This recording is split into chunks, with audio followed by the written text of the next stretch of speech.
Sveiciens visiem! Esam atpakaļ podkāstā Sajūs, un kā ierasts pie mums ciemos ir kāds viesis, un šoreiz tas ir Kārlis Ploks, publiskās uzstāšanās treneris, vieslektors un līdzdibinātājs organizācijai, ja es pareizi pasaku, Ja nu sanāk. Ļaujiet man pieteikt Kārli Ploku. Sveiks, Kārli! Sveika, priekš šeit būt. Mans iesildošais jautājums, un es viesiem parasti atgādinu, kur viņi vispār atrodas, ja, ir, mēs esam podkāstā Sajies. Līdz ar to mans iesildošais jautājums vienmēr ir, kā tev pēdējo reizi kaut kas sagāja? Tas ir kaut kas primitīvs, kaut kas nopietnāks. Pirmais, kas nāk galvā.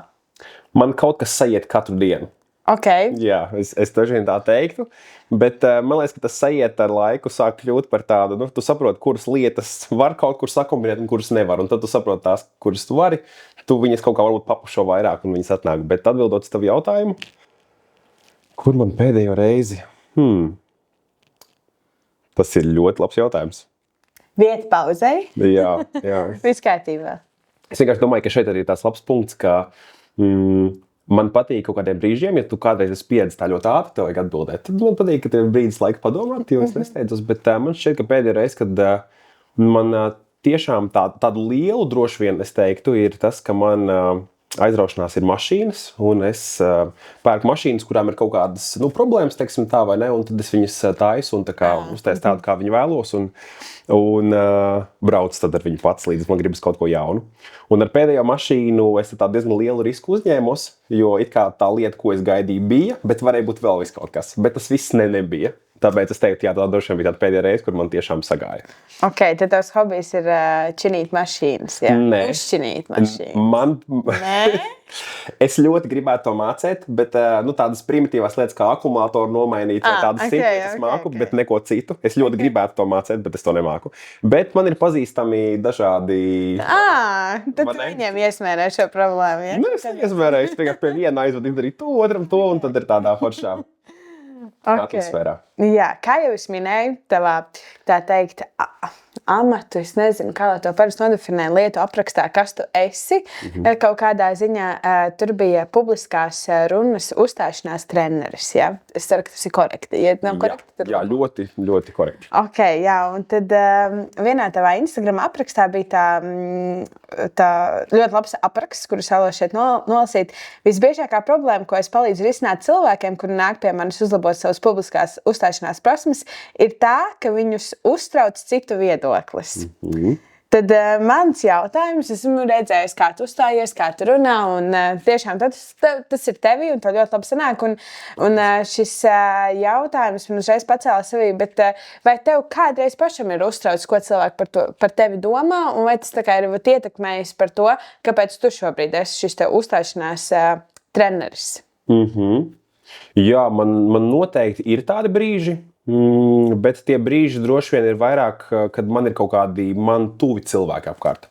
Jo mums tā varbūt problēma, ko es tur minēju, ir tas, ka mūsu cilvēki, kuri par mums vispār nedomā, kas mums varbūt satiks vienu, varbūt divas reizes dzīvē, ka mums ļoti rūp, ko viņi par mums domās. Un tā, manuprāt, ir tā galvenā problēma. Bet man personīgi, man tuvo cilvēku viedoklis ir svarīgs, un jā, man dažreiz uztrauc, varbūt, vai es domāju par to, kā viņi jūtas vai ko viņi domā, jo man tas vienkārši ir nozīmīgi. Bet par šo publisko uzstāšanos tas visu laiku ir bijis tevī, vai tu to esi vienkārši attīstījis un saprati, jā, šī ir tā lieta, kas man sanāk? Tas noteikti nav vienmēr bijis manī, un es to esmu gadu laikā ar darbu attīstījis. Es ticu droši vien, ka mana balss un varbūt man kaut kāda ārējais izskats man ir palīdzējis tajā viennozīmīgi, bet kopumā liels un gadiem ilgs darbs un liela pieredze ir tas, kas man ir palīdzējis būt par to, kas esmu šodien. Un, ja jau tu esi šis te publiskās uzstāšanās treneris, tad mans jautājums, ko es visbiežāk esmu dzirdējusi, kad vajag iztēloties. Ja, ka, piemēram, tajā publikā visi sēž kaili, vai nezinu, vai kā man kaut kas ir ļoti tā kā palicis atmiņā, ko man viens tēta draugs teica, ja, kad man bija bail no ķīmijas skolotājas un uziet vēl ķīmijas klases priekšā un kaut ko teikt viņai.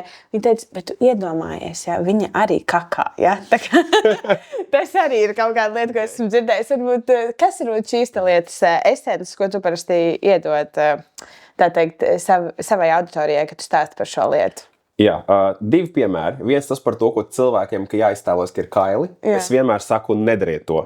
Es nostājos publikas priekšā un es vienmēr saku, tā kā es atvainojos, bet es jūs visus kailus negribētu redzēt. Tas man ir diezgan skaidrs, ka tā ir lieta, ko es īsti nekad neesmu sapratis, kāpēc to stāsta, jo, iedomājies savā priekšā 50 kailus cilvēkus, vai tas tevi nomierinātu, vai tieši pretēji drīzāk uztrauktu.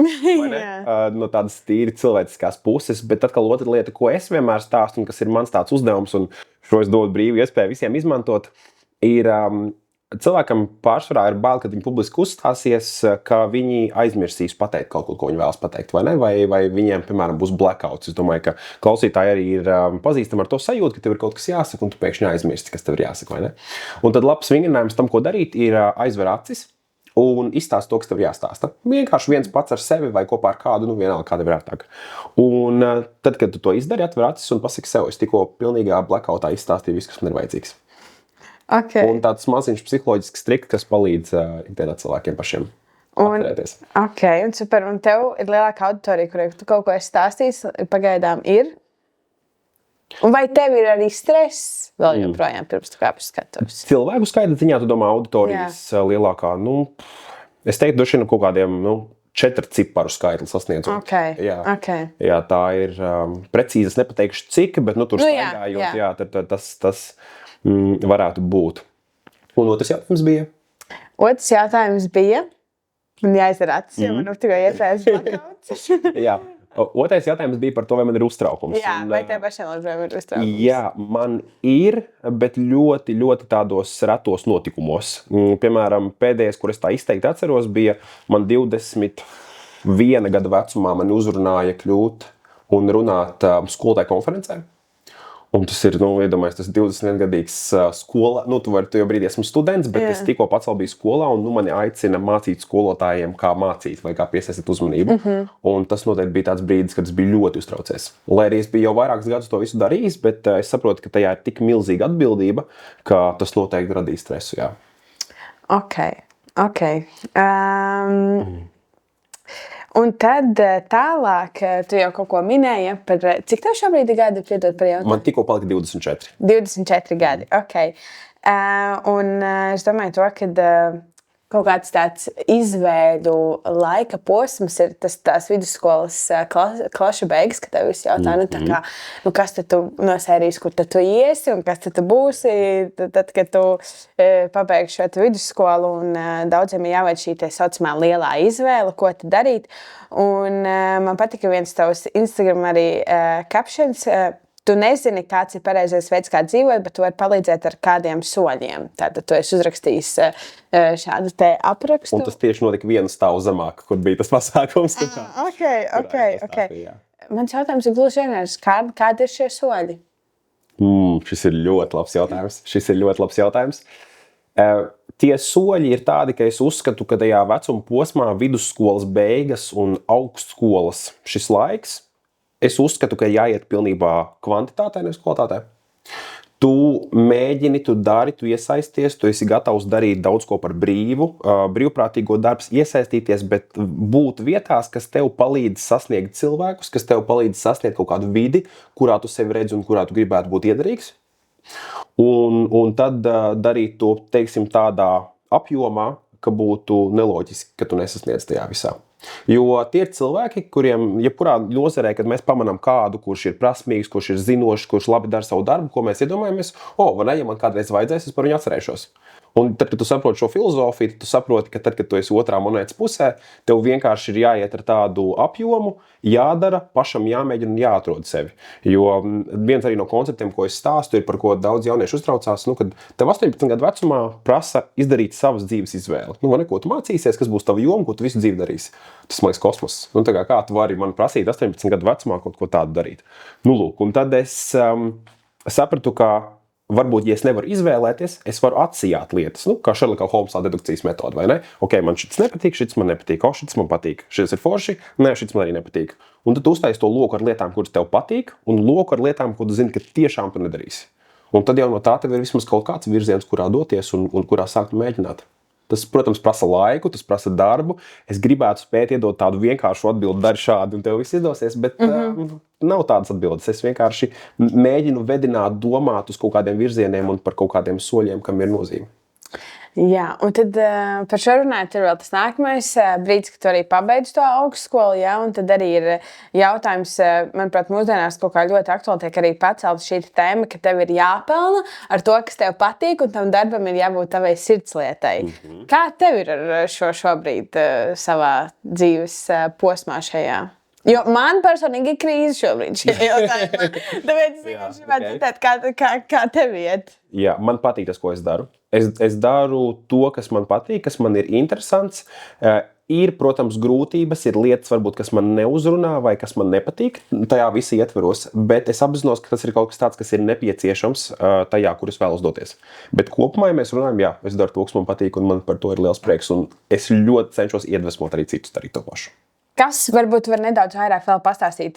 Tātad ir šis uzstāšanās treneris, viesaktors, šī organizācija, Jānis Sanāk. Jā. Un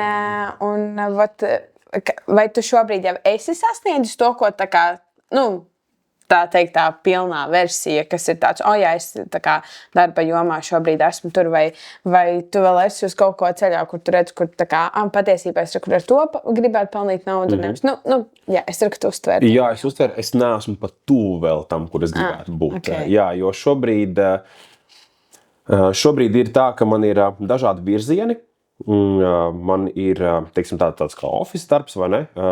Kur es darbojos, tad ir man individuālie klienti, ar kuriem es strādāju, un plus tad ir biedrība. Jānis Sanāk ir biedrība, vai ne? Kur mēs veidojam arī šos un darbojamies. Un tas viss prasa savu laiku, tas viss prasa savu iesaisti, bet es esmu tāds cilvēks, kuram ir vīzijas, kaut kādi projekti un lietas, ko es gribu darīt, un tad es to risinu, vai ne? Bet mana tā ikdienai, teiksim tā, diezgan ļoti noslogota. Dažādi jautājumi, gan tāpēc, ka es daru un es gribu iegūt kaut kādas lietas, noteikti arī naudas faktors ir nozīmīgs, vai ne, lai es varētu visas kaut kādas savas vajadzības un intereses apmierināt. Bet tas, kas droši vien ir vissvarīgākais šajā visā, ka es gribētu nonākt tādā brīdī, kur es dzīvoju no projekta uz projektu. Bet tas ir tāds nevis, piemēram, ka es tur rakstīšu šos projektus, bet, piemēram, es tagad izdomāju, ka es šodien gribētu uztaisīt kursus, piemēram, runas, vai ne, kur mēs 7 nedēļas tiekamies ar konkrētu cilvēku grupu, vai ne, viņi paši piesakās. Un mēs ejam cauri kaut kādai formai. Vai pēc nedēļas es domāju, ka es gribu mūzikas albumu uzrakstīt un dziesmas, vai ne? Es sevi neierobežoju, man ir lietas, ko es gribu izdarīt dzīvē, un kad es kaut kādus tādas, man ir vīzijas, mans prāts viņas piespēlē, kaut kādos angļu valodā vārds random brīžos, vai nevis negaidītākajos mirkļos. Un man nāk vienkārši kaut kādas idejas par to, ko es gribu un kā es gribu realizēt. Es gribu grāmatu uzrakstīt vai kaut ko citu. Un es gribētu nonākt dzīves tādā posmā, kur varbūt tā finansiālā puse vairs nav tik nozīmīga, kur es varu pilnībā atkal pievērsties jaunākiem projektam, ko esmu izdomājis. Un es domāju, ka tas būtu vismaz no šī brīža dzīves manā tāda skatījuma. Tas ir tas posms un punkts, kurā es gribētu nonākt. Ok, tad tu vēl tā veidojies līdz tam savam. Jā. Es noteikti esmu vēl šobrīd sākuma posmā. Es pat neteiktu, ka esmu pie vidus, es noteikti esmu sākuma posmā, un man ir ļoti daudz, kas jāiegūst un mācības jāpaņem. Visvairāk, šis ir, tā kā teikt, studentu podcasts, tur vairāk ir šī mērķa auditorija. Un es vienkārši, kā es tevi atceros, es gāju pašpārvaldē, es atceros tevi kā pašpārvaldes prezidentu, ja es pareizi atceros. Jā. Es gribētu vairāk, lai tu pastāstīsi par to, ko tev iedeva šī studiju dzīve. Jo to, ko es esmu sapratusi, ka man personīgi tas viss nav par tik ļoti daudz, varbūt par kaut kādu akadēmisko daļu, tai, protams, ir ļoti liela nozīme, ja? Bet man lielāks tās mācības ir vairāk kaut kādās iespējās, kontaktos un pieredzē, lai arī cik smieklīgi nebūtu šis teikums kontaktu un pieredzē. Es domāju, studenti pašpārvaldē visu šo ir dzirdējuši. Bet vairāk par šo studentu dzīvi, kā tu veidojies šo 3-4 gadu laikā? Jā, man bija 4. Es tev piekrītu. Zini, tajā, ko tu saki, tev noteikti piekrītu. Un es vienmēr esmu arī stāstījis, man bija viens posms, kur es braukāju pa Latvijas skolām, aptuveni kaut kādas 60 Latvijas vidusskolas, ģimnāzijas tehnikumi.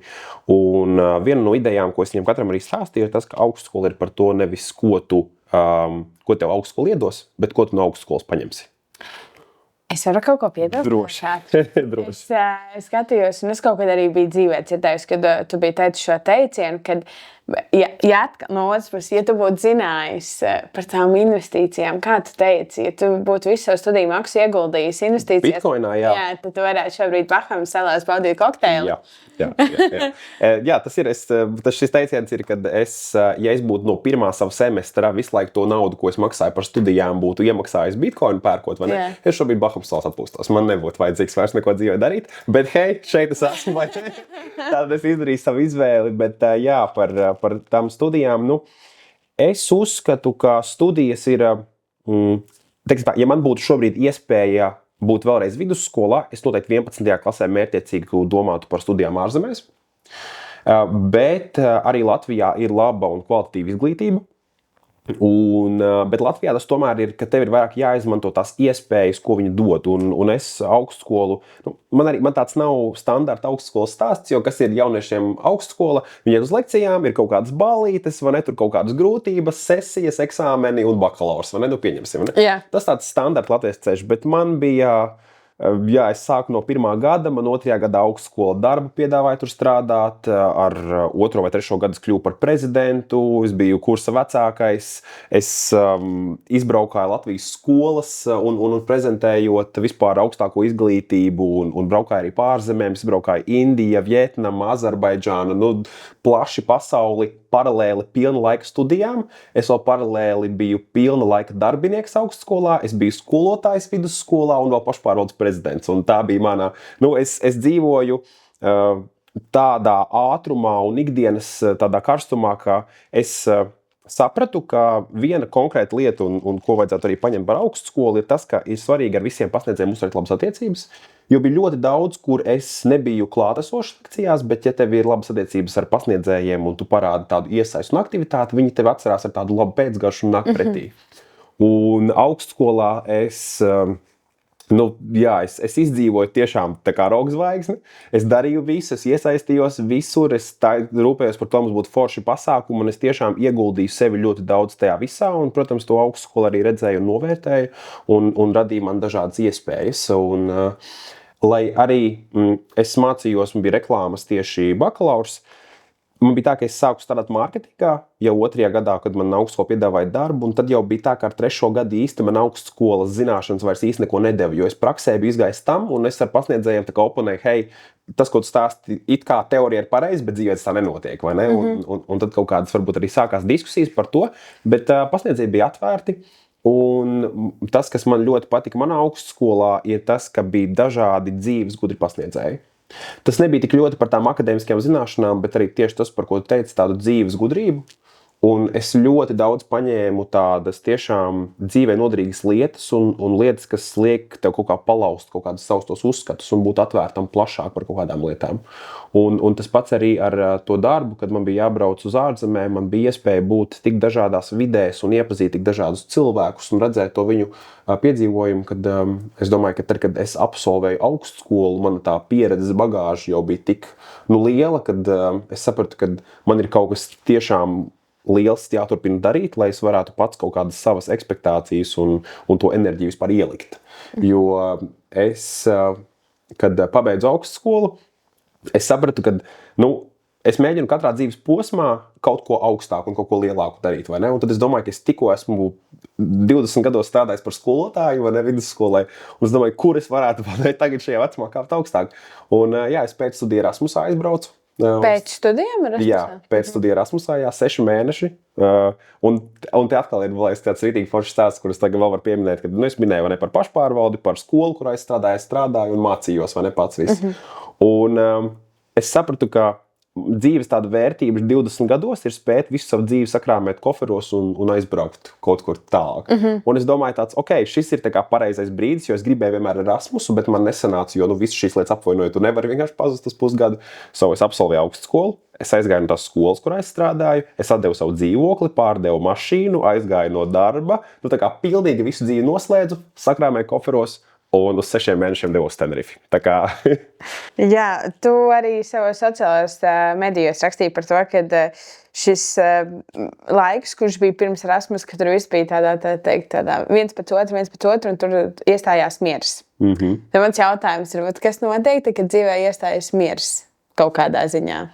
Jā, tad tu sāc veltīt laiku un redzēt visas tās lietas, kuras tu atliki ikdienā šādā dzīvojot, jo dzīvojot tādā steigā, tu izlaidi varbūt negatīvas lietas vai lietas, kuras tu negribi redzēt, vai kaut kādas savus trūkumus, vai ne, tu visu šo paliec malā, jo tam nav laika, un tev ir tekošās lietas. Un tas bija brīdis tiešām apdomāt savas dzīves izvēles, izvērtēt sevi, saprast, kur tu kļūdies, kur tu varētu darīt citādāk. Tev ir ļoti daudz laika pašrefleksijai, jo Erasmusos var braukt divi veidi. Vieni, kurā tu var doties, kur tu tiešām tā kā mācies, strādā un ņem visu šo, un otri tādi atpūtas Erasmusi. Es gribēju braukt tādā, kur tu tiešām strādā, bet dzīve man piespēlēja atpūtas Erasmusi. Jā, es pilnīgi godīgi. Kaut kad jau ir jāpiespēj arī atpūtas. Jā, un tad tas pusgads bija tiešām man pašam tāda cīņa ar sevi, izpratnē, laiks, kad veidot ļoti labas rutīnas. Man tas skaistākais no tā laika ir, es trenējos 6 līdz 7 reizes nedēļā. Es kvalitatīvi un labi ēdu 3 reizes dienā visās noteiktos laikos. Kvalitatīvs miegs katru dienu. Tu vari doties pie okeāna, tev ir laiks lasīt grāmatas. Man visas tās lietas, kuras es atstāju otrajā plānā ikdienā, man tam visam beidzot bija laiks. Un tas bija ļoti skaists laiks, vai ne? Bet kad tu esi ar tādu dzīves ritmu, enerģiju un vēlmi darīt, tad tāda uz vietas sēdēšana sāk tev arī ēst normāli. Un ja pirmais mēnesis ir forši, otrais vēl ok, ar 3. mēnesi tu jau sāc domāt, cik var. Es varu iet pastaigās, es varu kaut ko, bet man ir vienmēr bijis svarīgi, ka tam, ko es daru, ir kaut kāda nozīme, ka ir kaut kāds lielāks mērķis. Un tur es vienkārši eksistēju. Pie okeāna, melnajās smiltiņās vienkārši. 6 mēnešus. Jā. Okay. Man bija, protams, man to bija darbs un tā tālāk, bet, tas viņa darbs, tur var atnākt no rīta 8, var 11 atnākt. Pa vidu tur ir diendus, neviens tāpat nestrādā, visi tur atpūšās, vīnu iedzer vai ne. Tur var ir kādu sarunāt lietas, varbūt viņš atnāks pēc stundas, varbūt vispār neatnāks. Bet tas ir ok, tā kā zini, un mēs ar tādu ziemeļniecisko domāšanu, ka mums patīk, kad ir tur kārtīga lietas, un ja mēs sarunājam, tad mēs izdarām tur. Un viņš nesaprot, ko tu tur mums taču viss ir tik labi, vai ne? Un es iemācījos kaut kādā ziņā iemīlēt to viņu sajūtu, bet es neesmu tam radīts. Manī ir tas ziemeļnieciskums, kur tev ir tā cīņa, kur tev ir vēlme kaut ko sasniegt un panākt. Un es noteikti sapratu, ka es varu padzīvot ārzemēs kādu laiku, bet mana vieta ir šeit, jo es saprotu, ko un kā es šeit varu izdarīt. Tad tu priekšroku vienmēr savai bāzes vietiņai kaut kādā ziņā vienmēr būs Latvija. Jā. International pieredze ir super svarīga jebkuram, un arī tā kā šis ir tieši jauniešiem podcasts viennozīmīgi, un jo vairāk, jo labāk, bet man nekad nav bijis sapnis tur dzīvot Amerikā vai vēl kaut kur. Es gribētu tur aizbraukt, bet es gribu dzīvot Latvijā, jo vairāk es ceļoju pa pasauli, jo godīgi no sirds varu pateikt, ka nav nekur labāka vieta kā piedzimt Eiropā, viennozīmīgi, un Latvija arī ir ļoti skaista vieta, ļoti daudz iespējamu, jo mēs esam īstenībā maza valsts, un te viss notiek caur sarunāšanu, sakārtošanu, un tiem, kam ir tādas labas tīklošanas spējas, tiem ļoti daudz durvis atverās vaļā. Un tad man uzreiz jautājums, un pēc šīs vislielās atelpas, kur tu esi kaut kādā ziņā piespiedu kārtā ticis beidzot apstādināts, un tev jāatgriežas Latvijā. Pareizi pateic, piespiedu kārtā, Es atgriezies Latvijā, vai tu atgriežoties no šīs 6 mēnešu Erasmus, vai tu tur paspēji tā izdomāt, ko es tagad darīšu Latvijā? Vai tev īsti nebija tāda spēles plāna? Man vispār nebija spēles plāna, jo pasaulē, kurā es personīgi dzīvoju, spēles plāns ir ļoti īslaicīgs, jo lietas tik ātri mainās, un šajā laikmetā, kurā mēs dzīvojam, ir tik raiti jāspēj pielāgoties kaut kādām lietām, ka tāds spēles plāns ilgāks tur par pāris nedēļām vai mēnešiem ir diezgan bezjēdzīgs. Bet es atbraucu atpakaļ, jo visgrūtākais tajā manā posmā bija tāds, ka es biju līdz tam brīdim diezgan daudz rūpējies par to, lai man būtu dažādi piedāvājumi par vieslekcijām, par pasākumu vadīšanu un šīm lietām. Un tagad, iedomājieties, vairākus gadus man jau šo gājis, ka tev tas ir, un tagad pēkšņi atbrauc 6 mēnešiem projām. Un tu nevari tā kā atlidot vai katru reizi. Un tev raksta, un klau, mēs gribētu tevi uzaicināt, un tu sēdi, es diemžēl nevaru. Un tas notiek vairākas reizes, un loģiski, ka tu izkrīt kaut kādā ziņā no tās aprites. Attiecīgi, man tāds vienīgais skaidrs mērķis bija atgriezties apritē. Un, protams, ka es sapratu, ka man ir vajadzīgs darbs. Un es, kad jau nācu uz beigām, es sāku pieteikties uz kādām darba vietām, bet tad es vienā brīdī sapratu, tas neesmu es. Es neesmu cilvēks, kurš CV online atrod pieteikumu, viņš aizsūta savu CV motivācijas vēstuli, tad gaidīs atbildi. Mana stratēģija, ko es iesaku pilnīgi katram no jums izdarīt, ir vienkārši apsēsties, padomājiet, kas ir tās lietas, kas jums sanāk, kas jums patīk, un kas ir uzņēmums vai organizācija, kas šo pārstāv. Kas ir tas, kuri dara tās lietas ikdienā, kas tev liekas foršas un interesantas, un tu vienkārši viņiem uzraksti. Es izdarīju tā, un pēc 2 nedēļām es tur strādāju. Ok, labi. Ļoti labi. Mēs runājam par visu kaut ko apkārt, ko Kārlis ir darījis studiju laikā, ko Kārlis ir darījis pēc studijām, un tā tālāk, un tā vēl joprojām. Un tad tāda, es nezinu, varbūt es kļūdos, bet ir tāda jauna lieta, kā Ajanu sanāk. Jā. Un cik es saprotu, tu šo esi pilnveidojis ar cilvēkiem, ar kuriem tu biji kopā pašpārvaldē, vai ne? Tad man ir jautājums. Tu esi izdarījis savu mājas darbu. I give you that. Tu esi izdarījis savu mājas darbu. Mans jautājums ir vienkārši, kā vispār radās šī ideja? Un kā jūs, jo, zināmā pēc pašpārvaldes, esmu bijusi 2 valdēs, un mums nav nekā tāda kopīga. Mēs paldies, bija ļoti priecīgi tevi pazīt, un viss, bet jūs esat mācējuši atrast atpakaļ, tos noturējuši to savu kodoliņu un izveidojuši to Ajanu sanāk. Jā. Pirmkārt, kas tāds vispār ir un kā tas radās? Jā, Janu sanāk ir klātienes tīklošanās vakari komunas ietvaros. Tas tādā garā, gudrā skaidrojumā, bet mēs esam biedrība, kas organizē pasākumus, kur es uzaicinu katru reizi kādu Latviju atpazīstamu vai tiešām foršas tādas lietas izdarījuši cilvēku, kurš dalās ar savu pieredzi, un pēc tam 2. stundā mums ir tīklošanās aktivitāte, kur mēs dažādos veidos iepazīstamies, saprotam, kā mēs varam palīdzēt, uzlabot un darīt. Jo mums gan jau visiem ir savas idejas, ko mēs gribam darīt, bet mums, kas parasti pietrūkst, ir kaut kādas zināšanas vai prasmes, vai cilvēks, kas ar to var palīdzēt, vai vēl šādi. Un tad, ja nu sanāk, ir tas tilts, kas šo savieno. Un mēs to darām bez maksas. Tas ir tīri mūsu brīvprātīgais projekts, kur mēs vienkārši radām, tāpēc, ka mums pašiem to patīk darīt. Un tā ideja nāca kad es biju Tenerifē. Mēs izveidojām kopā tur ar dažādu valstu pārstāvjiem tādu vakaru, kur 2 itāļu puiši uzņēmās tādu vadību un arī uzorganizēja līdzīgu tipu pasākumu. Un vienā no šīm pasākumiem viņi arī uzaicināja mani tieši par publisku uzstāšanos, par prezentēšanu pastāstīt. Mums arī tur bija ļoti interesants tēmas. Un tad man ļoti iepatikās tā ideja un tā sajūta, ko tas radīja. Un tad es piezvanīju FaceTime'ā manai komandai Evai, Albertam un Kārlim, jo mums ir tādas attiecības noturējušās foršas, un es teicu, ka šis ir tas, ko mēs darām. Un ar viņiem tieši kopā mēs jau ilgu laiku domājam par to, ka mēs gribam kaut ko darīt. Jo mēs pašpārvaldē bijām superīga komanda. Mēs bijām cilvēki, ar kuriem tu kopā strādā, tu noķer uzreiz to klikšķi. Mums ar viņiem viss bija vienkārši, un tu zini, ka, ja mēs sarunājam, ka tas cilvēks izdarīs. Un ne tikai izdarīs, bet tu zini, ka viņš ies to ekstra soli, lai atnestu vēl foršāku rezultātu. Un tā ir fantastiska sajūta, un viņi vienkārši ir labi un forši cilvēki. Un tad mums tā sajūta noturējās, mēs centāmies ik pa laikam satikties kopā, mēs kaut kur tā vienkārši aizgājām visi vai tā tālāk, bet ikdienas tādā steigā mēs neatradām laiku tik ļoti bieži, cik mēs to gribētu. Bet, ja tev nesanāk atpūsties kopā, tev noteikti sanāks strādāt kopā. Un tā radās šī kopiena, visas tās lietas saslēdzās kopā, mēs tieši tikko atgriezāmies. Un bija vairāk varbūt kaut kāds brīvais laiks, jo es nebiju tik daudz kaut kādos projektos iekšā. Un jā, mēs sanācām kopā, mēs sākām šo radīt, un jau 8-9 mēnešus vēlāk mēs esam tikko savu 12. pasākumu aizvadījuši.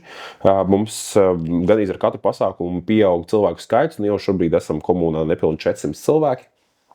Un mums tiešām ir tāda forša ekosistēma izveidojusies, kur man personīgi tāds galvenais mērķis ir, ka mēs tiecamies uz to, ka, lai arī kādu problēmu tu ikdienā saskartos, tu vari ierakstīt grupā, hei, man vajadzīga palīdzība ar šo, un tev ir cilvēks atsaucās un palīdz.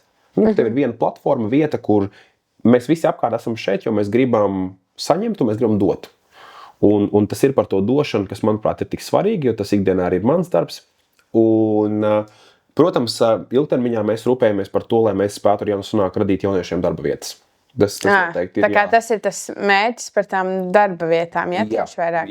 Jā, jo mums ir iespējas, mums ir dažādi arī projekti, par kuriem mēs rūpējamies, lai mēs to spētu norganizēt. Tas, diemžēl, prasa laiku, jo, ja nu sanāk, ir visiem mums, teiksim, tā brīvā laika, tāds, kur mēs veltam šo laiku, bet mēs visi kopā ticam tā idejai, un ja cilvēki kopā tic idejai un ir gatavi strādāt, tad tur vienmēr rodas rezultāts, un mēs jau šobrīd kaut kādu rezultātu esam sasnieguši. Un jautājums ir tāds, kā jūs esat, jūs jau esat ieskājušies, bet tāds, vai tu redzi šim, ka tas ir kaut kādi 5, 10 gadi uz priekšu, vai tas ir, piemēram, tavs, kā, ja nu sanāk ir, ka vairāk tas jau nav bezmaksas, ka tur jau arī kaut kādi ienākumi nāk, un ka tas ir varbūt tavs jau tā kā darbs, ka tas nav tāds brīvprātīgais princips, kāda ir tā nākotne šim pasākumam. Jā, tas pamatformāts ir līdzīgi kā ar podkastiem arī, vai ne? Tas ir bezmaksas saturs, un pēc tam tu papildus var kaut ko piedāvāt. Un mums noteikti ir pasākumi plānojās. Es nezinu, kad šis iznāks, bet es varu pačukstēt. Mums ir viens liels pasākums, kas mums janvāra beigās būs. Tā kā noteikti. Tā kā viss kārtībā. Jā, būs noteikti iespēja pieteikties uz to, bet sākumā, protams, tas ir mūsu komunas dalībniekiem. Tāda unikāla iespēja, un tad mēs piedāvāsim plašākai auditorijai. Bet, ja nu sanāk, mēs, protams, esam diezgan nopietni piegājuši. Mēs pirms sākām ideju, mēs braucām uz radošo nometni, kur mēs radījām koncepciju, vīziju, mērķus, svērtības, vispārējo. Un tad ik pēc pusgada mēs atkal tiekamies, kur mēs saprotam, kur mēs esam, ko mēs esam sasnieguši, un, protams, arī lielos mērķus nostādām. Un mums tagad tieši nesen, pirms burtiski pusotra mēneša vai mēneša, mums bija atkal pusgads pagājis, un mēs tikāmies uz radošo nometni, kur mēs kopā ar mentoru strādājam pie tā, lai attīstītu tālāk to ideju. Un, protams, ka virzieni un plāni, un mums ir dažādas lietas, kur mēs vēlamies doties un kur mēs gribam būt. Bet šobrīd mēs vienkārši to veidojam kā kaut ko tādu, kas var atvērt iespējas mums un atvērt iespējas citiem. Tas, kur tas aizvedīs, vai ne, to lai laiks jau rādīs, bet mēs viennozīmīgi esam saņēmuši to feedback no cilvēkiem un sapratuši, ka tas ir svarīgi, tas ir nozīmīgi. Jo tas ir pats svarīgākais, vai ne, ka cilvēkiem tiešām tas ir vērtība, ka viņi to grib un ka tam darbam, ko mēs ieguldam, tiešām mēs redzam arī kaut kādu atgriezenisko saiti, jo tas ir noteikti nepieciešams. Un tā kā mēs šo saņemam daudz labus vārdus, komentārus un cilvēki aicina savus draugus, tad mēs saprotam, ka tajā ir kaut kas un mums tas ir jātīsta. Jo šobrīd sabiedrība ļoti pārēd uz to, ka pirms kaut kādiem 5-10 gadiem bija ballītes, pienāk brīvdienas, un tā socializēšanās noteikti caur tusiņiem mēs ejam un tā tālāk. Bet tad pēdējos gados ļoti ir jūtams, ka tas viss ir pārgājis uz tādu vairāk veselīgāku dzīvesveidu. Mēs vairāk domājam par sportu, vairāk par veselīgu dzīvesveidu, mazāk kaut kādi kaitīgi ieradumi. Un tad šis koncepts sasaucās kopīgi ar to, ka mēs to socializēšanos veidojam, bet veidojam nevis ar to, ka mums ir sociālais lubrikants, lai mēs varētu socializēties, vai ne? Bet ka mums ir dažādas aktivitātes, intereses un tādas kopīgās lietas, kas mēs atrodam to ar tādu pozitīvu veidu tajā visā. Es pat biju pirmo reizi vakar aizgājusi, tā izpētīt, kas tas ir. Man patika. Bija forši, un es domāju, ka es noteikti nākšu vēl vienreiz. Super. Bet man laikam visvairāk vienkārši uzrunā tas koncepts, ka es redzu, ka jums ir komanda. Un man vienkārši ļoti patīk, kad es redzu, ka tur ir komanda un kaut kam ir pievienotā vērtība. Un līdz ar to tev uzreiz arī pašam gribas atnākt un atbalstīt šādas lietas. Jo, arī vienkārši šobrīd kaut kur meklējot kaut kādas darba iespējas, skatoties, tā kā es sapratu to, ka nauda ir vienmēr arī salīdzinoši viegli nopelnīt, bet man laikam tas, kas man visu laiku valkās pakaļ, ir tāds, kāda ir tā pievienotā vērtība tam, ko es daru. Un arī vēlēs to nozīmīgumu savu darbu.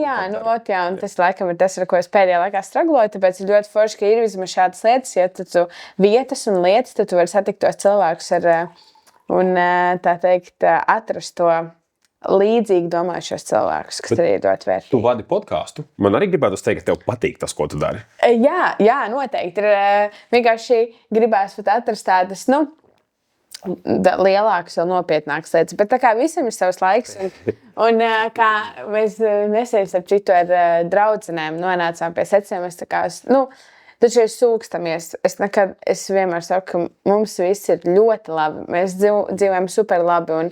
Bet tas, kas, manuprāt, šobrīd vēl ir ar šo visu jauniešu domāšanu, ka mums jābūt 20 gados jau tur dzīvoklim, mašīnai, mājai, labai karjerai, un tā teikt, tev ir jābūt tādā statusā, ka cilvēki tevi novērtē sabiedrībā kaut kādā ziņā.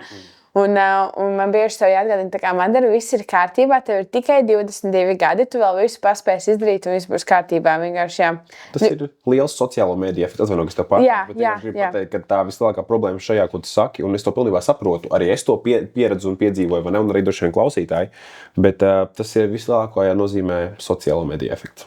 Jā, bet tev pašam arī ir kaut kas, ka tu esi sev pieķēries pie šīs sajūtas, vai tā kā tev tāds, nē, viss ir kārtībā. Šis ir tas, un esmu es. Es domāju, ka es esmu nonācis līdz šim lielā mērā pateicoties tam, ka man ir bijuši kaut kādi šādi ārējie faktori, kurus saprotu, ka man ir jāizdara vēl.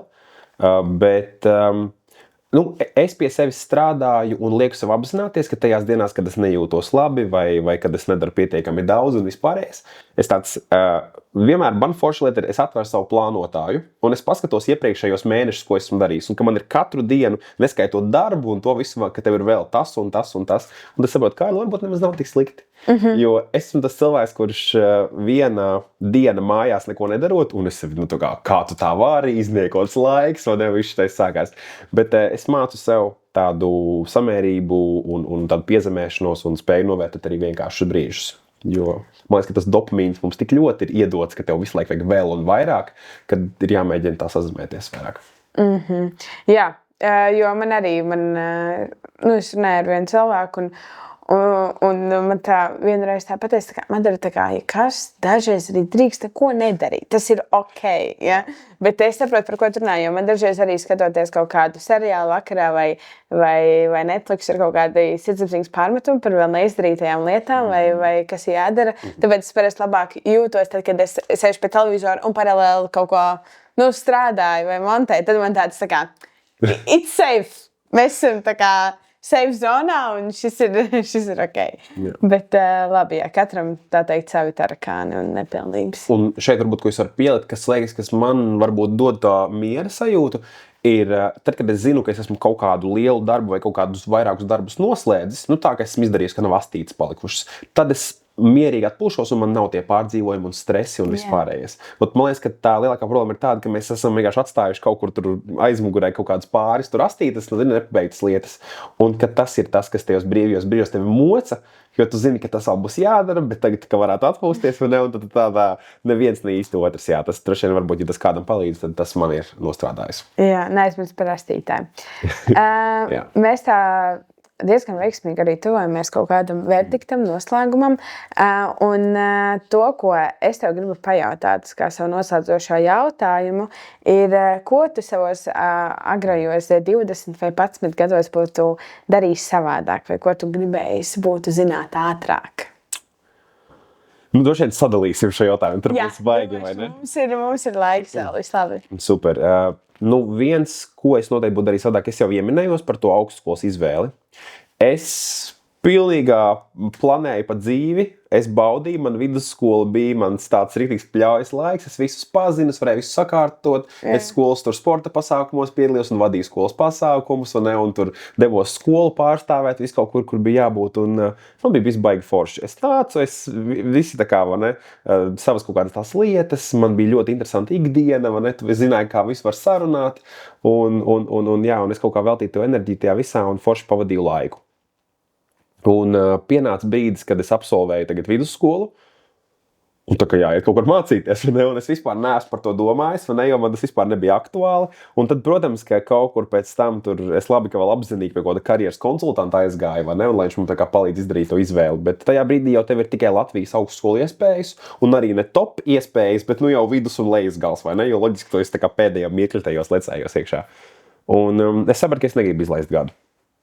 Es aizgāju uz tādu programmu, kas man deva tādas visvairāk iespējas, bet tas, ko es noteikti būtu darījis citādāk, es būtu jau 11. klasē rūpējies par savām atzīmēm, lai es varētu iesniegt tālāk dokumentus uz ārzemēm viennozīmīgi, un tad varētu mācīties kaut kur ārzemēs, plus no ārzemēm paņemtu arī jau kaut kādu Erasmus gadu, attiecīgi man būtu iespēja vēl tālāk kaut kur paceļot, un tad tādu international pieredzi atgriezties atpakaļ Latvijā, jo tā pieredzes bagāža un zināšanas pat ne tik ļoti akadēmiskajā vidē, bet tieši tajā starpkultūru izpratnē, valodas attīstībā un visās šajās lietās ir ļoti, ļoti vērtīga.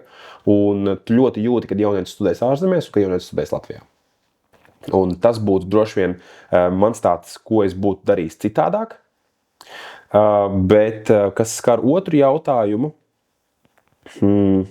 es droši vien gribētu sev pateikt, lai es maksimāli ātri domāju par kaut kādu investēšanu, un tai nav jābūt, piemēram, tur kaut kādās finansiāli materiālas lietās, vai ne biržā, vai kriptovalūtās, vai kādās citās, bet tāda investēšana sevī. Investēšana sevī, kvalitatīvs sports, kaut kāds uzturs, domāt arī par savu mentālo veselību un kaut kādos attīstīt sevi projektos un tiešām ieguldīties sevī, jo tā ir, manuprāt, visvērtīgākā investīcija, un es esmu to kaut kādā ziņā piekopis, bet noteikti ar tagadnes tādām acīm es iedodu savam kārlim, kad tā kā, hei, vislabākais, ko tu zini, kas tev var, tā kā, vai ne, beti iziet, ir tad, ja tu pats esi tie beti, vai ne, un tā es ar laika gaitā, es esmu pats to paņēmis, un es ļoti daudz ieguldos sevi no visa, tas ir gan laika ziņā, gan materiālā ziņā, un tā būtu noteikti lieta, ko es gribētu ne tikai jaunākiem sev ieteikt, bet arī citiem, un tā arī ir viena no lietām, ko es stāstu par tiem nākamajiem soļiem.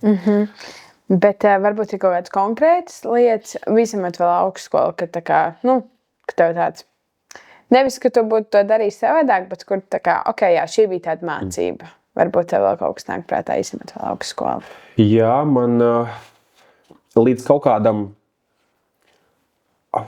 es teiktu, 18 gadu vecumam, es dzīvoju tāds, ka es visu zinu, es esmu gudrāks, es visu varu. Jā, jūs apsēžaties. Jā, es gāju pretīm, es biju ar tādu ego lielu un arī īstenībā visu kaut kādu to vidusskolas vecumu un augstskolas kaut kādu sākumu, es gāju ar tādu baigo. Es biju gatavs likt sevi pret jebkuru citu, es biju gatavs ar jebkuru sacensties un es vienkārši domāju, ka es varu visu, vai ne? Un tādā karjeras ziņā un saskarsmes ziņā. Un tad man ir liels prieks, ka man, protams, tu dzīvē apdedzinies, vai ne? Jo tev dzīvē liek... Kas tev sazemēs grib dzirdēt? Kaut kādi notikumi, kaut kādas kļūdas iespējās, kaut kādas zaudēti notikumi, varbūt kaut kādas sačakarētas attiecības ar cilvēkiem un bija dažādas un dažādās jomās. Bet tā pozitīva lieta par mani ir tas, ka es vienmēr novēroju, un kad es nekad neprasoju, kāpēc tā ir mani, bet ko es no šī varu iemācīties. Un tad, kad tu šādā saskaries, vienreiz, otrais, trešoreiz, tu sāc saprast, tu sāc novērot kaut kādas lietas, un tas man vērtīgākā mācība bija tam, ka es nonācu līdz tam, ka, ja es viens varu izdarīt daudz, tas ir riktīgi forši. Bet, ja domāju, ka es un vēl 3 tādi kopā darām uz kaut kādu lietu, tas ir 4 reizes lielāks ātrums jau tā esošiem diezgan lielam ātrumam. Un tas noteikti bija tāda mācība, kur es paņēmu un bija tāds, ok, šis ir tas brīdis, kurā es nomainu šo mindsetu par to, ka nevis es viens pret visiem, bet es kopā un mēs tiešām ejam uz priekšu un sasniedzam rezultātus. Izklausās, ka tu iemācījies sadarboties komandā kaut kādā ziņā.